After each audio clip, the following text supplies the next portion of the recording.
Estamos en la parte alta de la ciudad y vamos a entrar al castillo más grande del mundo, el Castillo de Praga.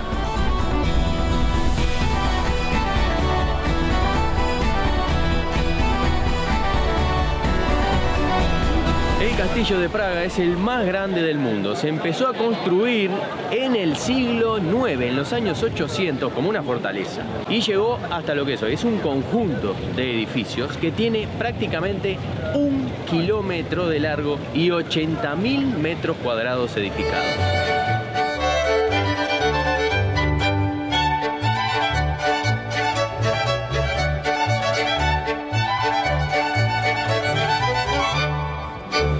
Hay mucha gente para entrar al castillo. Tengamos en cuenta que Praga es una de las ciudades que el turismo todos los años aumenta de manera exponencial. Si se van a visitar monumentos importantes, lo mejor son los días de semana. Los fines de semana es prácticamente imposible. Hay que imaginarse esto un fin de semana, hay que hacer hasta 2 horas de cola.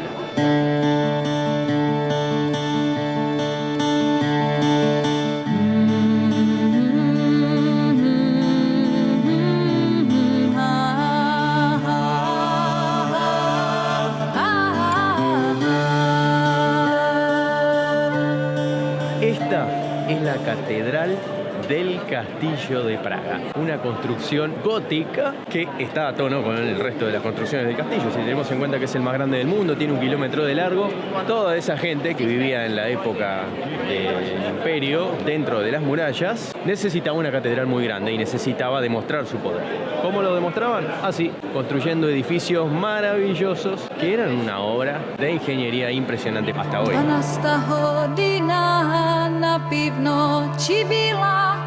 Wstawaj Magdaleno, wyprowadź fraira. Wstawaj Magdaleno, wyprowadź fraira. Esto por dentro no tiene nada de hierro, no existía el hormigón armado. Todo es piedra sosteniendo piedra. Y esto era lo más importante. Miren las columnas, que son muy pequeñas para sostener todo ese peso. El techo es de piedra también, ¿eh? Hoy los techos son de hormigón, con hierro o liviano. Sin embargo, este es todo de piedra sostenido por estas columnas en conjunto relativamente pequeñas. Vamos a recorrerlo.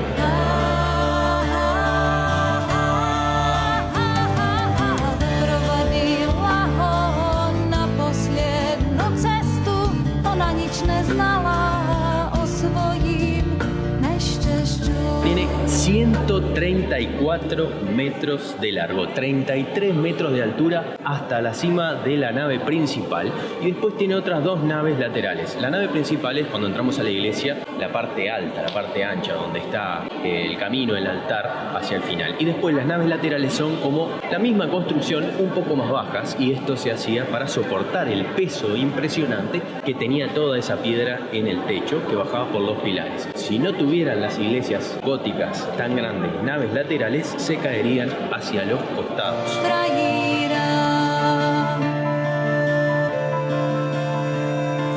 En este lugar se coronaron 33 reyes, o sea que cada dinastía se encargaba de ampliar y mejorar la ciudad y de ponerle cada vez más lujo. Esto fue lo que llevó justamente a que este sistema, este complejo de Castillo de Praga, sea el más grande del mundo y esta iglesia una de las más impresionantes de todas las construidas en la época medieval.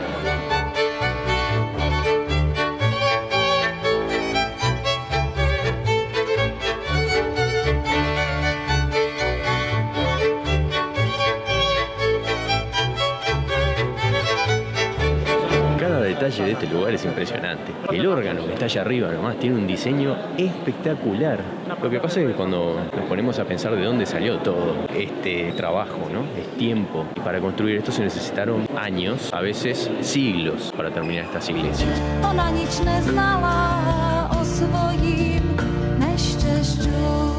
Eran utilizadas por la realeza, pocas personas que tenían acceso a este sitio. Pero esas pocas personas obtenían todas esas ganancias de las tierras y en realidad las tierras eran trabajadas por las personas del campo, porque tengamos en cuenta que en la época medieval la economía dependía exclusivamente de las plantaciones, del campo.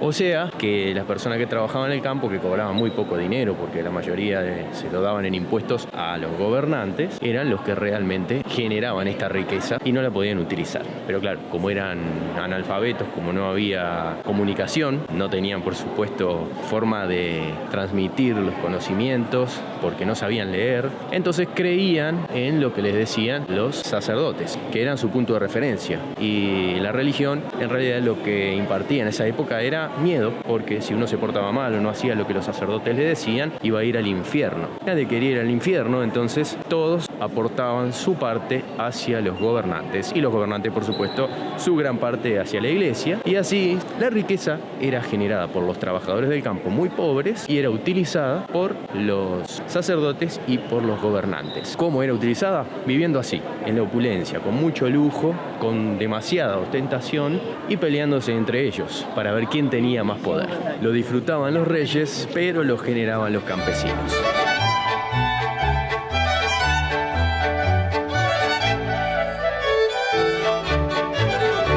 Los dichos populares generalmente tienen un origen verdadero. En este caso, hay un dicho que cuando una persona tiembla se le dice que tiene el mal de San Vito. La estatua que está atrás es justamente San Vito. Y San Vito fue quemado vivo. Lo rociaron con aceite y lo prendieron fuego. Claro, cuando se estaba quemando vivo, su cuerpo empezó a moverse y a temblar. Y por eso, cuando alguien tiembla, se le dice que tiene el mal de San Vito. A veces no conocemos el origen, pero muchas veces en estos casos pueden ser bastante crueles. Sin embargo, se van transmitiendo a través del tiempo y quedan como algo popular sin saber el origen de esas frases.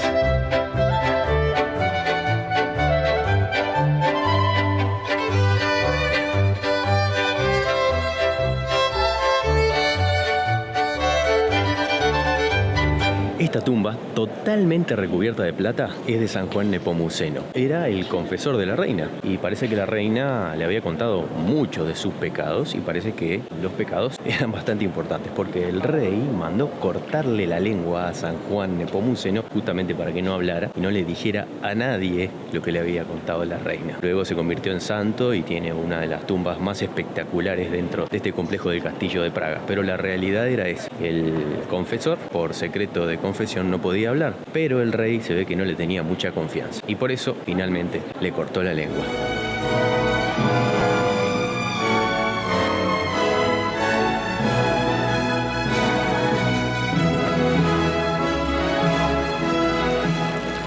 Este es solo uno de los lados de la catedral. Aquellas torres son la fachada principal.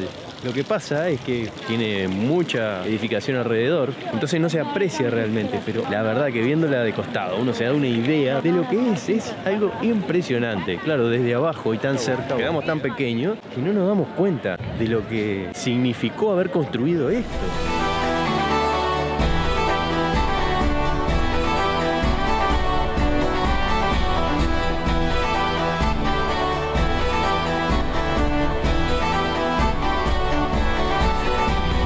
Una época en que Praga era más grande incluso que Londres. Eso nos da una idea del poder que había en este lugar. Tengamos en cuenta lo que era Londres, ¿no? Lo que era Inglaterra y el gobierno central, todas sus colonias representadas en la capital. Y Praga era mayor aún. Así que la riqueza y el poder que había en este lugar escapaba a cualquier apreciación que se pudiera hacer en la Edad Media y todos querían vivir cerca de Praga, todos querían tener sus casas en este lugar. La gente se trasladaba a este sitio por protección y también para tener mayor estatus político y subir de nivel social. Bueno, todo ese dinero que se fue acumulando durante siglos está representado justamente en la ostentación de este enorme edificio de la Catedral del Castillo de Praga.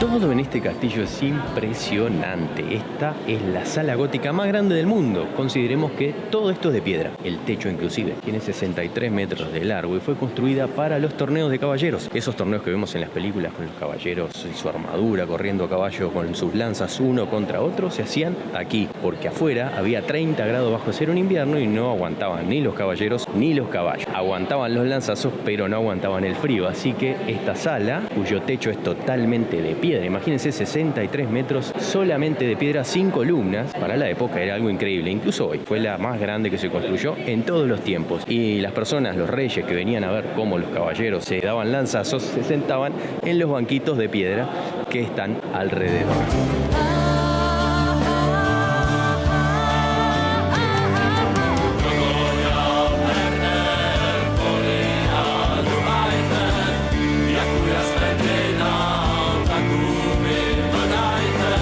Esas líneas que vemos en el techo se llaman nervaduras y se utilizaban como vigas para que el peso de la piedra pudiera bajar. Habían llegado a un nivel tan grande técnico que podían trabajar la piedra de esta manera y hacer este tipo de dibujos, en este caso dibujos de flores, en el techo con la misma estructura de la piedra.